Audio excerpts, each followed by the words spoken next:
गया, तुम्हें वो टॉप पे जाने से कोई रोक नहीं।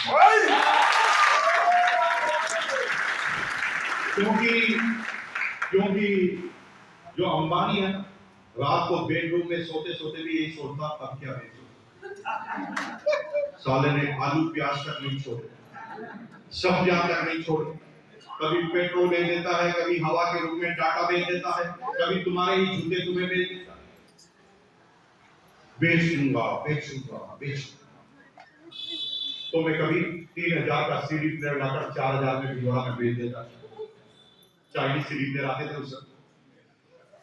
हेनरी हिल की शर्ट आती थी कोरियन 250 रुपए, तो मैं 100 शर्ट एक साथ ले जाता था और 300 रुपए में बेच देता। भीलवाड़ा में मेरी दुकान हिट हो गई और मजे की बात दुकान थी ही नहीं। मेरे सारे ग्राहक फिक्स हो गए, लेकिन किसी भी ग्राहक को पता नहीं था कि दुकान किस चीज की, क्योंकि हमारी यही यूएसपी थी, यूनिकनेस यही थी हमारी। क्योंकि हमारे भीलवाड़ा के जितने भी अमीर जाति थे ना, अमीरों के लड़के हमारे परमानेंट कस्टमर थे। क्योंकि अमीरों को अमीर दिखना था, और अमीर तभी दिखेगा जब भीलवाड़ा में जो चीज नहीं मिलती वो पहने। हेलो, और जो भीलवाड़ा में नहीं मिलता था वो हमारे पास ही मिलता था। और हमारे अमीरों के बच्चे हमारे फेल हुआ करते थे। अमीरों के बच्चे उस जमाने में हमें 500 रुपए एडवांस देते जाते थे। मुकेश जी ये 500 रुपए रख लो। मैंने कहा क्या चाहिए? नहीं, अगली बार जो भी लाओ मुझे देना।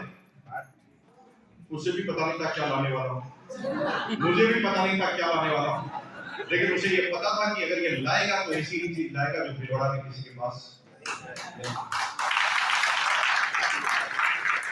तो मेरा बिजनेस करता हूं, मैं 12-13 हजार पे एक्स्ट्रा कमाता हूं, 13,000 सैलरी, 13,000 एक्स्ट्रा, 26,000 की इनकम, और हमारा मार्केटिंग मैनेजर जनरल था ना, उसकी सैलरी 17,000 और मैं 26,000 में कमाता था। तो धाक की हमारी बहुत बड़ी।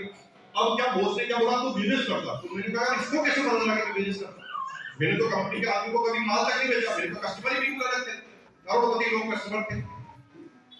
मैंने कहा इसको बहुत लगा देगा, अब इसको पता लग गया तो नौकरी खतरे में डाल देगा। जब मैं सोच रहा था तभी बॉस ने मेरे कंधे पे हाथ रख के कहा नहीं तेरे बिजनेस से मुझे कोई प्रॉब्लम नहीं, और मैं तो आया ही इसीलिए। अब मुझे पता चल गया है कि सैलरी से कुछ होने वाला नहीं है, मुझे भी बिजनेस करना पड़ेगा। जो भी उसने बोला मुझे भी बिजनेस करना पड़ेगा, तो मैं बहुत खुश हुआ। क्योंकि अगर ये भी बिजनेस करेगा तो मैं अब कंपनी के आदमियों को भी माल बेच मैं तो बेचने के अलावा कुछ नहीं सोचता था, बेच दूंगा, हर चीज को बेच। तभी उसने बोला ए भाई 1 महीने से हाथ पैर मारना, बिजनेस करना चाहता, कुछ समझ में नहीं आ रहा कि कौन सा बिजनेस करूं, क्योंकि मेरे पूरे खानदान में कोई बिजनेस का अनुभवी आदमी नहीं है। तब मुझे तेरा नाम याद आया, तू बिजनेस करता है। ए भाई तेरे से एक हेल्प चाहता हूं। पिछले संडे मेरे घर पर मेरे दोस्त आए थे, उन्होंने अंगूर की बेल बनाकर बिजनेस बताया। ऐसे 1 अंगूर, 1 के नीचे 4 अंगूर, 4 के नीचे 8 अंगूर, 8 के नीचे 16 अंगूर, ऐसे बिजनेस बना। और कहा कि अगर इस अंगूर की बेल में काम करेगा तो अमीर बन जाएगा। भाई बहुत कंफ्यूज हो रहा हूं, क्योंकि मुझे कुछ भी समझ में नहीं आया। तो भाई बुरा तो नहीं मानेगा, तेरे बारे में मैंने तेरे से बिना परमिशन लिए हुए एक बात उसको बोल दी। मैंने कहा नहीं बुरा मानूंगा। बोले क्या बोला? मैंने उनको बोल दिया तुम क्या बिजनेस करते हो? बिजनेस तो मेरा भाई करता है, मुकेश कोठारी, वो भी 6वीं क्लास से। अगर तुम्हारे अंदर ताकत है तो अगले संडे को वापस आना, मैं अपने भाई मुकेश कोठारी को बुला के लाऊंगा, और जब तक मुकेश कोठारी मेरा भाई ये नहीं कहेगा कर ले तब तक नहीं करूंगा। ये भाई बुरा तो नहीं माना? मैंने कहा नहीं बुरा माना, फिर 10 बजे आना पड़ेगा। ये क्या कर दिया उसने? इन्विटेशन दे दिया मुझे। इसे कहते हैं द टाइप ऑफ इन्विटेशन। ऐसा क्यों होता है कि आप 10-10 आदमी को बुलाते हो, एक आदमी भी नहीं आता, क्योंकि तुम्हें इनवाइट करना ही नहीं आता। तुम क्या शादी ब्याह की तरह इनवाइट करते हो? 11 बजे मुकेश कोठारी आ जाए, ठीक है, काम बिगड़ गया, आ जाए। एक आदमी का जब तक क्यों आना है ये क्लियर नहीं होगा तब तक वो आएगा, और क्यों क्लियर करने के लिए उसे बात करनी पड़ेगी, उसको समझना पड़ेगा, और समझने के बाद कंक्लूजन करना पड़ेगा कि इसकी डूबती हुई नस कौन सी है। उस दुखती हुई नस का जुई पता चले पेड़ से दबा दे। ये सब चिंता कर आएगा, भागा भागा आएगा, तुम्हारे से पहले आ जाएगा। लेकिन क्यों क्लियर होना चाहिए? एक स्टूडेंट से जब तुम बात करते हो तो आपको स्टूडेंट की दुखती हुई नस पर पैर रखने की जरूरत नहीं, पता चल जाता। क्योंकि दुनिया के सारे स्टूडेंट अपने करियर की तरफ बहुत सीरियस होते हैं, क्योंकि 10वीं 11वीं क्लास से ही हर बच्चा को बनना क्या है उस पर वो गहन चिंतन करना चालू कर देता है। और जब तुम इस बिजनेस को करियर के रूप में बता देते हो, आज सरवण जी जैसे योद्धा हैं, कौशल जी जैसे लोग हैं, ये सारे लोग स्टूडेंट लाइफ में इस बिजनेस में आए थे, ये पढ़ रहे थे, तब इनकी अपॉइंटमेंट इनको मिली और इन्होंने इनको बता दिया कि तुम्हारा जिंदगी इस बिजनेस से बन सकती है, कोई इंजीनियरिंग करने की जरूरत नहीं।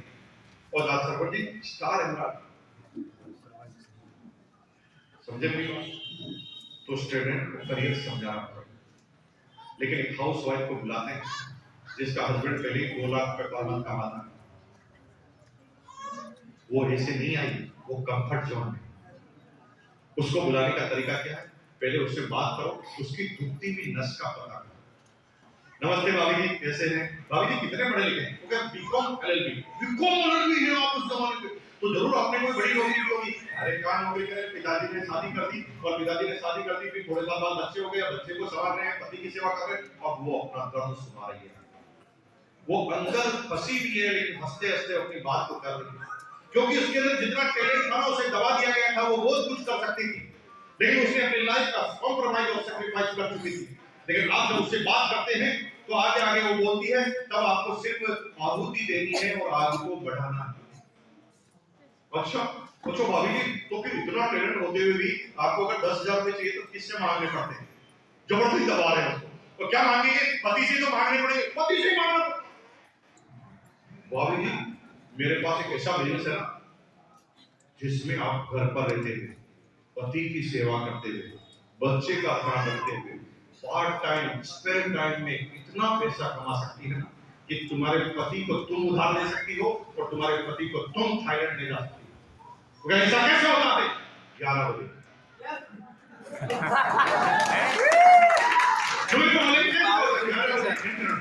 तब वो आई, क्योंकि आपने क्यों को क्लियर कर दिया, क्यों आना। समझ रहे मेरी बात? जिस दिन क्यों क्लियर होगा आएगा। गरीब को पैसा बताया जाता, लेकिन अमीर को पैसा बताने की कोशिश मत कर दे। एक लखपति आदमी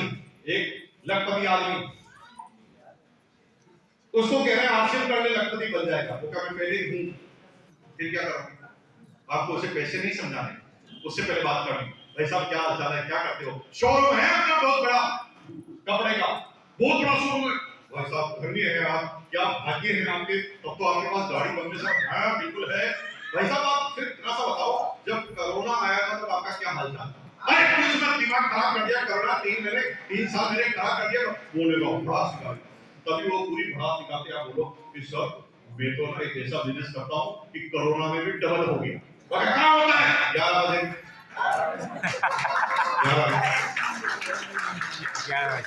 टाइप ऑफ इन्विटेशन।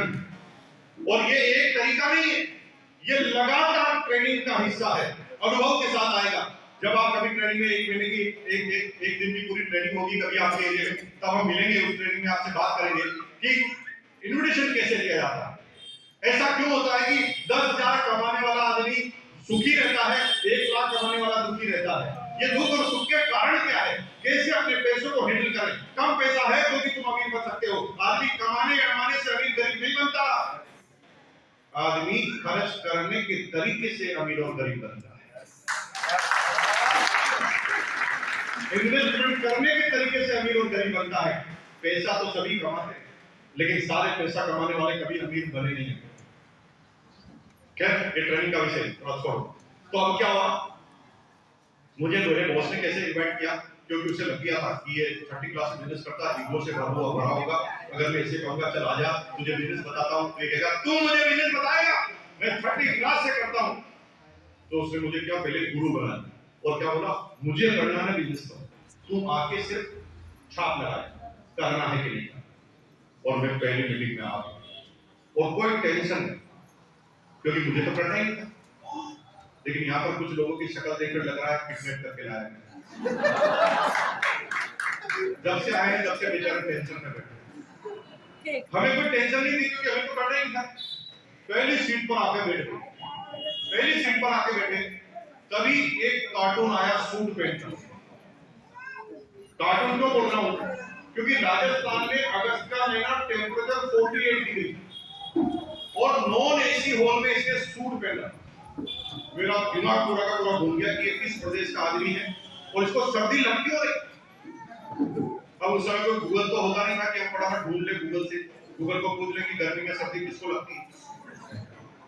उस समय तो हम पूछने के अलावा कुछ कर नहीं सकते थे। तो हमारे जो मेरी एज के लोग हैं उनको पता है कि उस समय जो गूगल होता था वो पड़ोसी होता था, यानी जो भी कंफर्म करना पड़ता था वो पड़ोसी से करना पड़ता। तो हमारे पड़ोस में एक आदमी आके बैठा, हमने गूगल को ऑन किया। जैसे आप अपने गूगल को मोबाइल का ऑन करते हो ना, पड़ोसी को भी ऑन करना पड़ता। कैसे ऑन करना पड़ता था? जैसे पड़ोसी आस पास में आके बैठा तो सबसे पहले पड़ोसी की तरफ देखो, और अगर पड़ोसी भी तुम्हारी तरफ देख ले तो तुम देखते ही मुस्कुरा। अगर वो मुस्कुरा गया मतलब गूगल ऑन। अगर वो मुस्कुराया नहीं मतलब गूगल हैंग हो गई, उससे बात नहीं। अगर मुस्कुरा गया तो हमने गूगल से पूछा, भाई साहब एक बात पूछी। क्या? पूछिए पूछिए। मैंने कहा बताइए कि ये जो आदमी जिसने गर्मी में सूट पहन रखा है ये किस प्रदेश का आदमी है, इसको सर्दी क्यों लग रही है? दूसरे कहा जवाब दूं? मैंने कहा जवाब दो। पिछले 10 मिनट से मैं भी यही सोच रहा हूं। मुझे बहुत खुशी हुई कि मेरा गूगल भी मेरे जैसा ही, जितनी उसकी जानकारी उतनी मुझे खुशी होती है जब हमारे जैसा आदमी हमें मिलता है। देखो दुख तब होता है जब हमारे से बड़ा आदमी या हमारे से छोटा आदमी हमें मिलता है। जैसे किसी से जब आप हाथ मिलाते हो और वो कहता है, आप कहते हैं हेलो क्या हालचाल है, तो बस चल रही है कर रही है, तो आपके चेहरे पर ऑटोमेटिक मुस्कुराहट आएगी, ये तो मेरा भाई है, इसकी भी कट रही है और मेरी भी। लेकिन कोई आदमी अगर आपको ऐसा बोले तो अच्छा नहीं लगता होगा। तो कोई किसी से आप मुझे कैसे हैं तो बोले जकास बिंदास मजा आ रहा है लाइफ के आनंद आ रहे हैं, आप उसकी तरफ देखना भी पसंद नहीं करते। किसी से आनंद आ रहा है मुझे, मेरी तो वाट लगी हुई, तेरे को आनंद आ रहा है ना? अच्छा वैसा थोड़ी पसंद है आपको, बराबर आदमी पसंद, ठीक है? तो उसको भी कुछ पता नहीं, मेरे को भी कुछ पता नहीं, हमारी दोनों की थोड़ी जम गई। मैंने हाथ मिला के उससे नमस्कार किया, उसने कहा बैठो यार भाई साहब बहुत प्यारी बनेगी। हम दोनों बैठ गए, तभी दूसरा कार्टून आया, उसने भी सूट पहना और आते कहता है भाई और बहनों ये जोश का बिजनेस है। मेरा दिमाग खराब हो गया। मैंने सोचा कि कपड़े का बिजनेस होगा, किराने का बिजनेस होगा, ये जोश का बिजनेस है। ये सारा जोश को पे कैसे करेंगे, नापेंगे कैसे, हिसाब किताब कैसे करेंगे, कितना जोश कितना दिया है, कितना इसको कैलकुलेशन कैसे होगी। पूरा टेंशन में आ गया कि जोश को कैसे सेल करेंगे, सारा जोश का कैसे बिजनेस हो सकता है, पूरा टेंशन। सभी चौथा कार्टून आ गया। चौथे कार्टून ने कहा भाई और बहनों ये जोश का बिजनेस है, इसके बजाओ ताली। हमें कहा कि बजाओ। मैं जिंदगी में पहली बार ऐसी मीटिंग में गया था और बिना मकसद के ताली बजाना मुझे कहीं भी पता नहीं चला। मतलब मीटिंग चालू हुई नहीं, एक लाइन पता ही नहीं है, ताली किस लिए बताना है उसका उपलक्ष्य भी पता नहीं है, वो कह रहा बजाओ ताली। मुझे बहुत गुस्सा आया और भाई मैंने कसम खाई की तरह तू कुछ भी करना मर जा तो ताली नहीं बजा। और यहाँ पर भी जो ताली नहीं बजा रहे मुझे बहुत देखने की खुशी हो रही है, मेरी जैसा आदमी मेरी ताली नहीं बजा रहा, मेरी ताली नहीं बजा रहा, ये भी ताली नहीं बजा रहा, मेरी ताली नहीं बजा रहा, मतलब मेरी कैटेगरी का आदमी बिल्कुल मेरी जगह ही जाएगा, क्योंकि तू भी ताली नहीं बजा रहा और मेरी ताली नहीं बजा रहा। फिर 500 आदमी आ, 500 आदमी ने 2-4 आदमी को लाया स्टेज से और स्टेज पे खड़ा कर दिया और क्या बोला भाई और बहनों ये आदमी जो स्टेज पे खड़े हैं इनको 500 रुपए आने वाले हैं, बजाओ ताली। आने वाले हैं क्योंकि कंपनी को चालू हुए 3 दिन हुए थे, अभी किसी को कमीशन आया ही नहीं था और ये 3-4 लोग खड़े थे, इन्होंने 2-4 कुछ बनाए होंगे, इनको कुछ आने की संभावना होगी और एक करो कि उनको आएंगे इसलिए तुम बजाओ ताली। तो मुझे और गुस्सा है, मैंने कहा ये तो जग की बात हो गई, साला समझा भी कुछ नहीं रहे और कह रहे कि इनको पैसा आएगा तू ताली बजा। मेरा क्या जन्म ताली बजाने के लिए हुआ है? दादा तू कितना भी करने में ताली बजाऊंगा। मैंने कहा अगर इसको पैसा आएगा तो इसकी बीवी बजाएगी ताली, इसका बाप बजाएगा ताली, मेरे को क्या लेना देना इसकी ताली। और मैंने कोई ताली नहीं लगाई और मैं चुपचाप देखता था।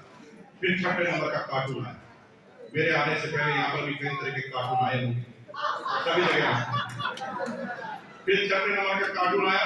7 नंबर का कार्टून आते ही बोलता है, भाई और बहनों, मैं आपके सामने दुनिया के सबसे बड़े और भारी कार्टून को सबसे लास्ट में बुला रहा हूँ। यहाँ सबसे लास्ट में कौन है?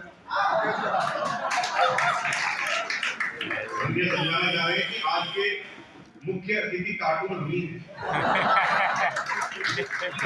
आज के कार्टून है। उस दिन के हमारे कार्टून थे श्रीमान ग्रेटेस्ट अप्लायंस श्रीमान बीसी छावड़ा। बीसी छावड़ा भी आए स्टेज पर, काले कलर का सूट पहना, 43 साल की एज, गोरा चिट्टा चेहरा और भाई धमाकेदार उनकी पर्सनालिटी और बात करने में उनके इतना जादू होता है कि कितने तो उनको शब्द आते, कौन से शब्द को घुसा कर कौन से शब्द से कविता निकाल लेते हैं। आज दिन तक उनको समझ नहीं पाया और वो बीसी छावड़ा जी बोलने लगे तो थोड़ी देर बाद तो हम भूल ही गए कि हम आए। उनको देख देख के हमें मुस्कुराहट आने लगी। उनको देख देख के मतलब प्यार बढ़ने लगा, मुस्कुराने लगे। जब हम मुस्कुराते थे ना तो 1 सेकंड बाद मेरा बॉस मुझे देख के मुस्कुराता।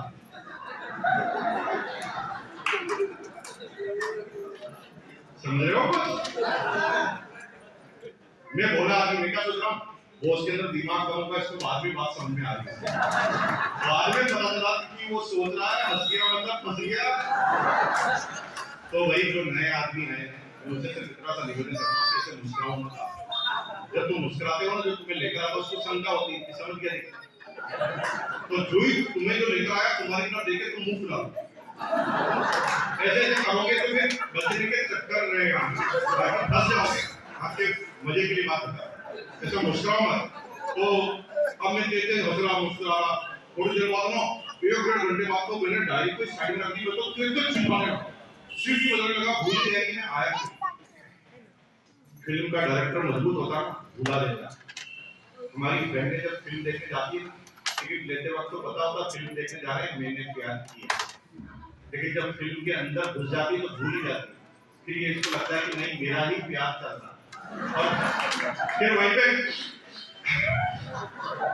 वही रोना भी चालू कर देते। और हमारे जो भावुक भाई है ना, वो गड़बड़ करता है मिले तो उनको गुस्सा आता है, बार-बार खड़े होके जाते हैं मारने के लिए। तो कहना पड़ता फिल्म चल रही है इधर, क्योंकि वो फिल्म के अंदर घुस जाता। तो हम इतना अंदर तक घुस गए उसके अंदर मीटिंग के कि हम भूल गए, हमें तो बहुत मजा आ रहा है। थोड़ी देर बाद पड़ोसी ने कहा, तो हमारा गूगल यार था, उसने कहा भाई साहब सेमिनार खत्म हो गई चलो। मैंने कहा कोई नहीं आए, क्योंकि जाने की इच्छा नहीं, बहुत मजा आया। उसने कहा नहीं कोई नहीं आएगा चलो। तो मैंने डायरी की तरफ देखा तो डायरी तो खाली। सारा समझ के बॉस को बताना था करना ही, अब हमें ही पता नहीं चला करना क्या। अब डर लगा, मैंने कहा बॉस आएगा डांटेगा, तो मैंने कहा भाग जाओ यहाँ से चुपचाप, गाली सुनिए तो अकेले में कल सुन लेंगे, सबके सामने क्यों सुन। तो हमने डायरी को लगाया, भागा। लेकिन हम भूल जाते कि जो हमें यहाँ लेकर आता है उसके दोनों मूवी कैमरे हमारी तरफ। तुम टॉयलेट में जाओगे तुम्हारे टिकट के टॉयलेट में आ जाएगा, जैसे कोई जाने देगा तुम्हारा। तो मैं वहां गया तो बॉस भी मेरे साथ रुक गया बाहर। बॉस ने मेरे पास आके कहा कैसा लगा? बेवकूफ को पूछना चाहिए करूँ कि नहीं। और पूछा क्या कैसा लगा? मैंने कहा अच्छा लगा। मजा आया कि नहीं आया?